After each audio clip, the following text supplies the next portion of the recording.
Ivadika lafim-baovao hafa kosa isika mitotaly 520 sy 500 sy 4 alina ireo mpampianatra frama manerana ny nosy no iantohan'ireo mpamatsy vola ara-teknika sy ara-bola tambikarama efa-bolana. Fantatrary fa efa-ndalana ny fandoavana izany tambikarama izany. Ny fanamarinana ireo antota-taratasy samihafa no nahatonga ny fahatarana raha ny fanadihadiana.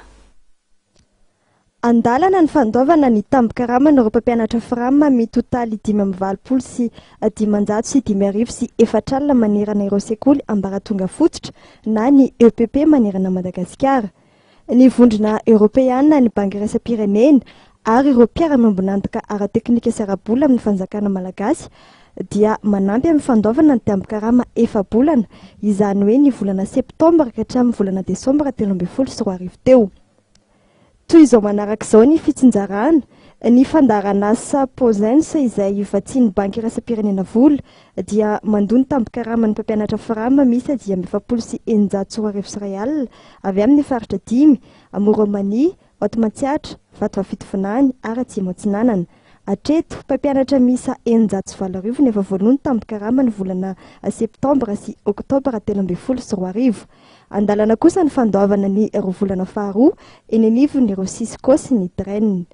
Ny vondrona Europeana dia miantoka ny tambikarama efa-bolana ho an'ny mpampianatra frama mitotaly 720 sy 3 alina amin'ny alalan'ny fandaran'asa roa. Ny voalohany dia ny Pasoba Education ary ny faharoa kosa dia ny fandaran'asa fanohanana vonjimaika amin'ny sehatra fanabeazana izay ny UNICEF no misana amin'ny fanatanterahana azy. Ny fandaran'asa Pasoba Education dia mandray tanana ny fiantohana ny tambikarama ny mpampianatra miisa 720 sy 100 real avy amin'ny faritra 5 dia Nalanjorofo, Sava, Menabe, Anosy ary Atsimo-Andrefana.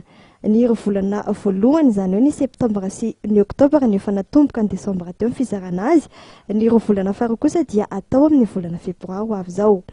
Ny fandaran'asa fanohanana vonjimaika amin'ny sehatra fanabeazana dia misana ny fandoavana ny tambikarama ho ana mpampianatra frama miisa 350 sy 900 alina avy amin'ny faritra 12 dia Boeny, Melaka, Betsiboka, Analamanga, Itasy, Bongolava, Alotra Mangoro, Atsinanana, Sofia, Diana, Yorombe ary Vakinakaratra.